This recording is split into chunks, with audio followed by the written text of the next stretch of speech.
Oke teman-teman, kembali lagi di channel saya. Setelah episode sebelumnya yang sangat seru, kini kita kembali dengan episode yang baru, dengan bocoran cerita yang saya angkat dari novel.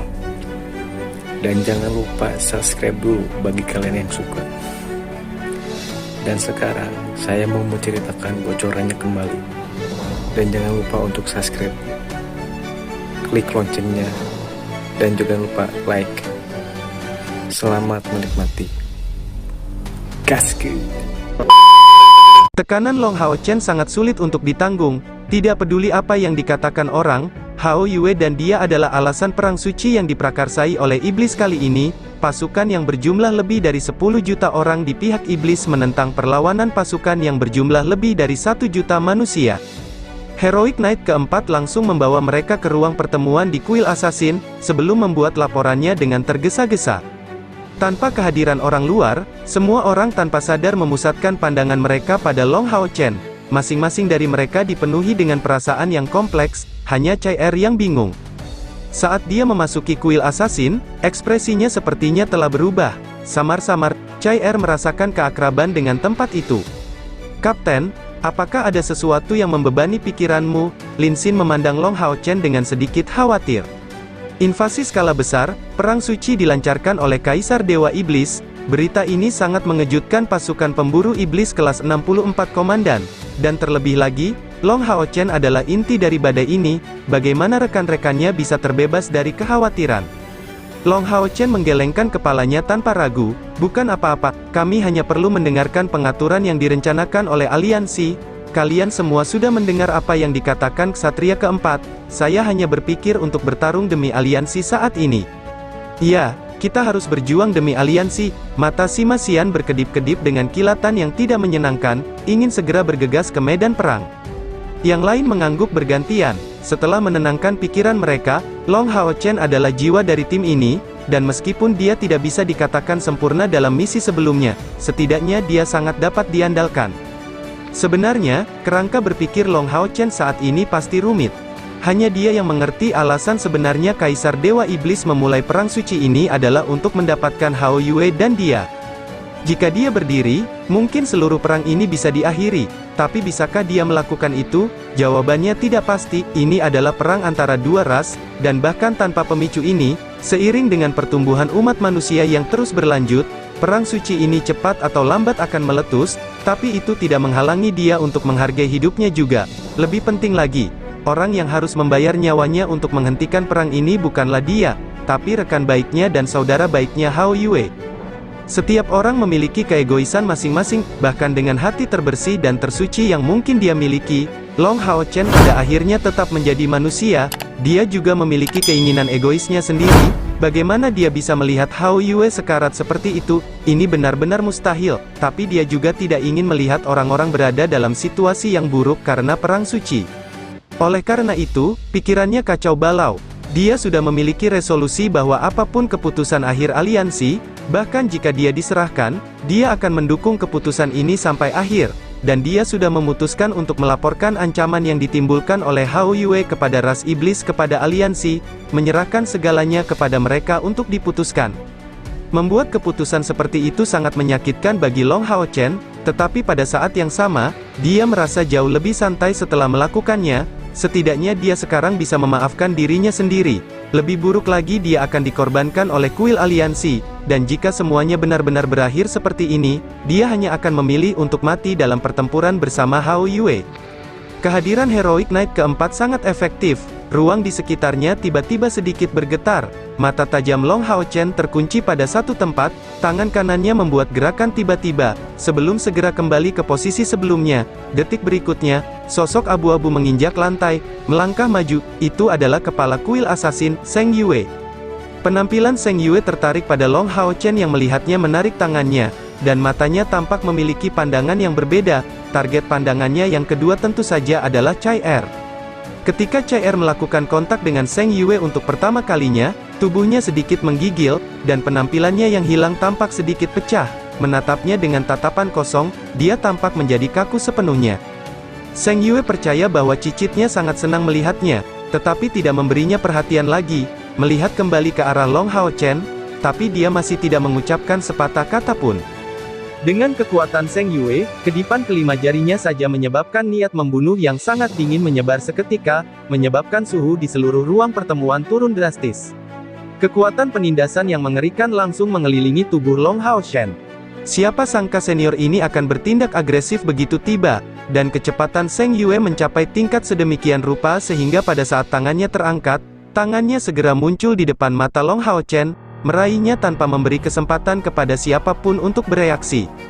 Orang bisa melihat bahwa dalam sekejap ini, tangan kanan Long Hao Chen bersinar seperti kristal emas, dengan suara desisan yang tajam, sambaran pedang ditembakkan ke dalam kehampaan, dan kilatan cahaya oranye melindungi Long Hao Chen di bawah cakupannya.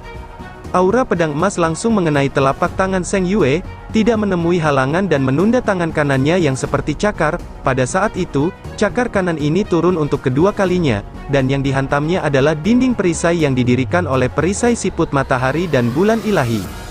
Kemampuan dinding perisai Long Hao Chen dilepaskan hampir seketika, dengan tambahan serangan niat pedangnya yang berkekuatan penuh, tangan kanan Zheng Yue hanya berhasil melesat melintasi permukaan dinding perisai siput ilahi dari matahari dan bulan mengeluarkan cahaya oranye lainnya, mendorongnya mundur tanpa membahayakan Long Hao Chen. Koordinasi seluruh tim terlihat saat itu, meskipun tidak ada yang mengerti mengapa Zheng Yue akan bertindak melawan Long Hao Chen, pengalaman mereka bertarung berdampingan sangat banyak, sampai-sampai setelah Long Hao Chen mulai bertindak, yang lain segera mengikuti. Tangan kanan Sima Xian diayunkan, membiarkan bola cahaya energi mengeluarkan suara nyaring saat menghantam ke arah Zheng Yue, dan itu hanya menghalangi jalannya, membuatnya tidak bisa terus menyerang Long Hao Chen. Teriakan Phoenix yang bergema langsung terdengar, Lin Xin tidak ragu-ragu untuk memicu Phoenix hati api miliknya, menghadapi asasin langkah ke-9, apakah ada pilihan lain selain berusaha sekuat tenaga dari awal? Pedang Scarlet Wild milik Han Yu membawa aura panik, saat ia menebas ke depan, di depan jalur Zheng Yue, mengarah ke lututnya. Perisai jiwa ilahi Wang Yuan terbang, mengarah langsung ke leher Zheng Yue. Han Yu dan yang lainnya menutupi bagian atas dan bawah, dan dengan tambahan Sima Xian, mereka dapat dikatakan telah menghentikan semua kemungkinan rute Zheng Yue. Yang paling mengejutkan Zheng Yue adalah pada saat yang sama orang-orang kecil ini bereaksi, api yang meluap pun meledak, kekuatan mengerikan dari naga iblis memenuhi seluruh ruangan hampir seketika, belum lagi ruangannya, seluruh kuil asasin seharusnya merasakan kehadiran kekuatan naga ini. Chai Er adalah satu-satunya yang tidak melakukan gerakan apapun. Dia masih dalam kondisi yang sangat bingung, berdiri tak bergerak dan memikirkan sesuatu yang tidak diketahui oleh siapapun. Zheng Yue memang layak atas reputasinya sebagai kepala kuil asasin, menghadapi kepungan anak-anak muda ini, meski hatinya terguncang, reaksinya tidak lambat sama sekali. Kakinya sedikit bergerak, dan dalam sekejap setelah menghindari bola cahaya energi yang menabrak dari samping dan mendorongnya dengan tangan kanannya, tubuhnya melayang secara horizontal, menendang dengan kedua kakinya ke arah serangan Wang Yuan dan Han Yu. Anak-anak muda ini masih hanya pada langkah ke-6 budidaya. Zheng Yue telah mencapai langkah ke-9, meskipun dia tidak meremehkan mereka, dia tidak mungkin menggunakan kekuatan penuhnya melawan lawan di level ini, jadi dia hanya menggunakan energi spiritual paling dasar, bereaksi melalui nalurinya. Tapi di luar dugaan Zheng Yue, dia terlalu ceroboh, dia memang terlalu meremehkan pasukan pemburu iblis kelas 64, terutama kekuatan bola cahaya energi Sima Xian yang hebat. Ketika Zheng Yue mencoba memotongnya, dalam imajinasinya, senjata ini pasti sangat berat, tetapi energi spiritual Sima Xian terikat padanya, jadi dia pasti akan terlempar, menarik kekuatan dari kekuatan pendorong setelah serangannya, dia akan menendang dua serangan dari sisi sayap, setelah itu berurusan dengan burung Phoenix yang mendesis dan melepaskan api biru tidak akan menjadi masalah. Tapi sesaat setelah tangan kanannya bersentuhan dengan bola cahaya raksasa, Zheng Yue menyadari kesalahannya, senjata yang tampak bodoh itu sebenarnya jauh lebih menakutkan dari yang dia bayangkan. Ini adalah kemampuan menghancurkan, menyerap, dan ledakan 3 kali dari bola cahaya raksasa. Jika hanya itu, Zheng Yue tidak akan mengalami luka apapun dengan energi spiritualnya yang melebihi 100.000 unit, lebih penting lagi, pada saat menggunakan bola cahaya energi, Sima Xian menggunakan tungku spiritual guntur Dewa Ungu miliknya, oleh karena itu, saat tangan kanan Zheng Yue menyentuhnya, petir ungu tiba-tiba meledak, menghantam langsung ke telapak tangannya hingga menyebar luas ke seluruh tubuh Zheng Yue. Dengan kekuatan energi spiritual seperti itu, Melukai Seng Yue tidak terpikirkan oleh tungku spiritual guntur Dewa Ungu. Namun, kelumpuhan yang dipicu oleh guntur mulai berlaku. Bagi tokoh dikdaya setingkat Seng Yue, tidak ada detail yang bisa dianggap remeh di saat pertempuran, bahkan jika dia melakukan kontak kurang dari 1 detik, ini menggagalkan seluruh rencananya. Kedua kaki yang dia tembak di udara menjadi mati rasa, sebelum bertabrakan dengan pedang liar merah dan perisai jiwa ilahi.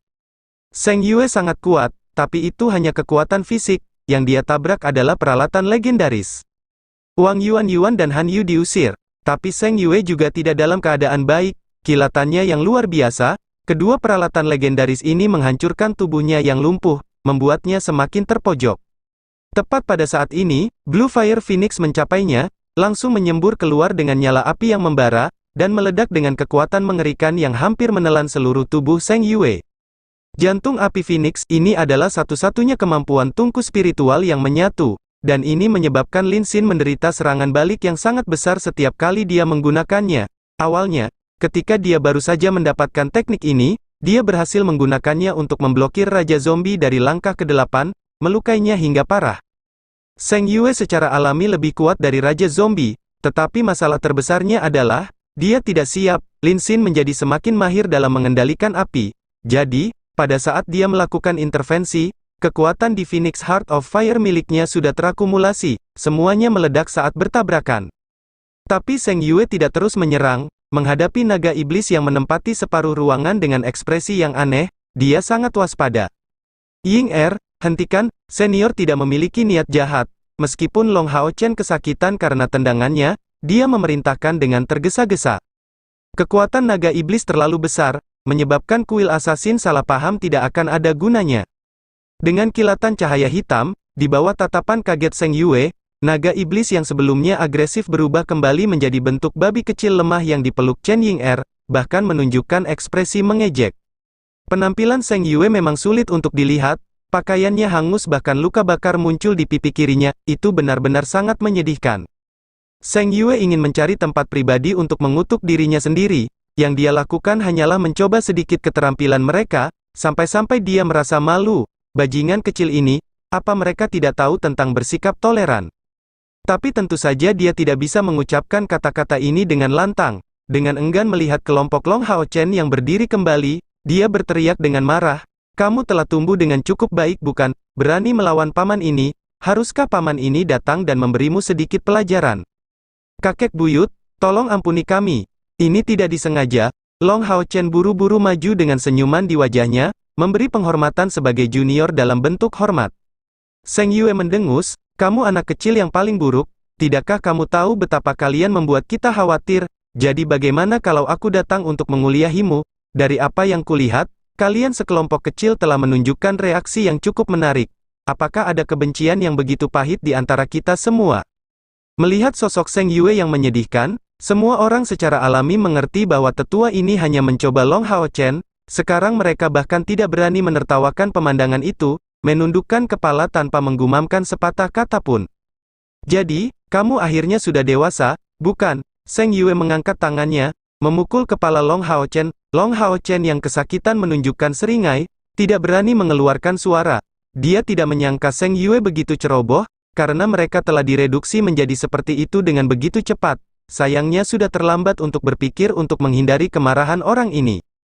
Seng Yue sepertinya meremehkan kekuatan kelompok Long Hao Chen, padahal, terakhir kali mereka datang, paling-paling mereka bisa dianggap sebagai generasi muda yang cemerlang. Tapi kali ini, mereka sudah bisa menunjukkan kekuatan komprehensif di depan seniornya ini. "Kamu berada di langkah ke-7, kemarahan Seng Yue berangsur-angsur lenyap. Tanpa sadar, dia menanyakan pertanyaan ini pada Long Hao Chen. Dia masih ingat dengan jelas bahwa pada saat Long Hao Chen melepaskan energi pedang itu, dia berada di batas tubuh cemerlang. Long Hao Chen mengangguk sebagai jawaban, "Ya, kakek buyut." Seng Yue sangat terkejut, menebak adalah satu hal, tetapi mendapatkan konfirmasi atas fakta adalah hal lain. Berapa umurnya? Benar-benar di bawah 20. Bukankah dia baru berusia 14 dari 15 tahun terakhir kali mereka bertemu? Sudah berapa tahun sejak itu? Dan sudah di langkah ke-7. Maka tidak mengherankan jika Kaisar Dewa Iblis ingin menangkap orang ini. Langkah ke-7, apakah dia benar-benar berada pada tahap ini? Pada usia berapa saya mencapai level itu saat itu? bukankah saat itu 35? Tepat pada saat ini, ketukan keras terdengar dari luar. Situasinya baik-baik saja di sini, akulah yang membawa peniru untuk meniru aura naga-naga iblis, Seng Yue berteriak. Dia jelas tidak bisa membiarkan dirinya dilihat oleh bawahannya untuk menghindari kehilangan muka. Mendengarnya, semua orang di luar langsung tenang. Seng Yue menatap lekat-lekat ke arah Long Hao Chen untuk waktu yang cukup lama, mengangguk, tidak buruk, beberapa tahun terakhir ini, kamu tampaknya telah cukup dewasa, dan kekuatanmu bertambah sedikit. Kamu akhirnya berhasil kembali, Satria tersembunyi keempat seharusnya sudah memberitahumu, perang suci telah dimulai. Long Hao Chen mengangguk, kakek buyut, kesalahannya ada pada saya bersedia menerima hukuman apapun yang dijatuhkan oleh aliansi. Ditangani, suara Seng Yue tiba-tiba terangkat, apa kesalahanmu? Apakah menurutmu cukup berkualitas? Apa yang ingin kamu lakukan pada urusan yang tidak ada hubungannya denganmu? Bisakah perang suci antara iblis dan aliansi dimulai hanya dengan satu orang? Meskipun kata-kata Seng Yue terdengar kasar, dia sengaja mengeluarkan nada menegur, tapi Long Hao Chen merasa hangat, secara alami bisa merasakan kekhawatiran Seng Yue dari kata-katanya. Long Hao Chen menarik napas dalam-dalam, mengikuti pembicaraan, kakek buyut, memang benar demikian, dengarkan aku, masalah ini sangat penting bagi aliansi, apapun keputusan yang Anda ambil, saya tidak akan mengeluh, saya juga tidak akan bersembunyi dari aliansi, saya yakin Anda akan membuat pilihan terbaik. Melihat tatapan serius Long Hao Chen, Seng Yue tiba-tiba menyadari bahwa segala sesuatunya tidak sesederhana yang dia bayangkan. Sambil mengerutkan alisnya, dia menutupi seluruh ruangan dengan lapisan sedingin es, menutupi seluruh ruangan. Apa yang ingin Anda katakan? Seng Yue mengerutkan alisnya. Long Hao Chen menjawab, kakek buyut, saya pastilah penyebab Kaisar Dewa Iblis memulai perang suci ini. Mengenai hal ini, bahkan rekan-rekanku pun tidak mengetahuinya, tapi sebagai orang yang terlibat, aku sangat paham dengan penyebab mengapa perang suci dimulai.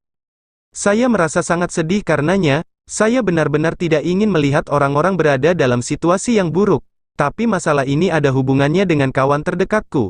Tidak mungkin saya bisa menyerahkannya, jadi saya meminta aliansi untuk mengambil keputusan akhir, tidak peduli bagaimana aliansi memutuskan untuk menangani saya akan menerima perlakuan tersebut. Mendengar kata-kata serius seperti itu, tidak hanya ekspresi Seng Yue yang tidak sedap dipandang, tetapi hal yang sama juga berlaku pada rekan-rekannya dengan satu-satunya pengecualian adalah Chai Er yang kebingungan, yang lain membuka mata lebar-lebar karena terkejut, mereka juga penuh dengan pertanyaan tentang motif Kaisar Dewa Iblis, mendengar perkataan Hao Chen, bahwa perang suci ini memang ada hubungannya dengan dirinya. Kau tahu, apapun yang terjadi, kakek buyutmu akan berdiri di sisimu. Tidak ada yang bisa menghukum cicit saya, dan kamu harus ingat, jangan pernah menceritakan kepada orang lain tentang apa yang kamu ceritakan kepadaku, bahkan di dalam aliansi, tidak semua orang berpikiran sama denganku. Sekarang beritahu saya apa yang ada dalam hatimu. Selama saya bisa membantu, saya akan memberikan segalanya untuk membantumu. Melihat tatapan prihatin Seng Yue, Long Hao Chen mengangguk dengan seluruh kekuatannya, dia hampir ingin menangis. Seng Yue adalah kakek buyut Chai Er, tapi kali ini, dia merasakan perasaan hangat yang kuat terpancar dari lelaki tua pemarah ini, dan cinta keluarga selalu menjadi titik lemah Long Hao Chen. Kakek buyut, saat kami meninggalkan aliansi, kami melakukan total 16 misi pembantaian, kurang dari setengah tahun kemudian, kami telah berhasil menyelesaikan semuanya. Di antara misi-misi ini, yang paling sulit adalah membunuh Dewa Iblis peringkat terakhir Andromalius. Seng Yue sekali lagi sangat terkejut. Apakah kamu mengatakan bahwa kamu membunuh Dewa Iblis ular iblis Andromalius?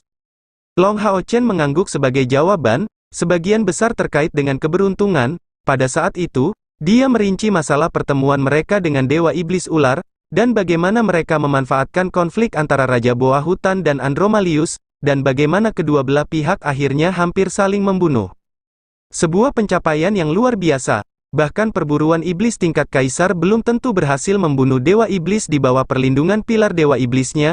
Dengan pencapaian seperti itu ketika kamu bahkan belum berusia 20-an, kamu hanyalah legenda bagi aliansi. Bahkan dengan karakternya yang kasar, Seng Yue merasa kagum mendengar cerita Long Hao Chen. Anak-anak ini mempertaruhkan hidup mereka dan pada usia muda untuk membunuh Dewa Iblis. Ini benar-benar pencapaian besar.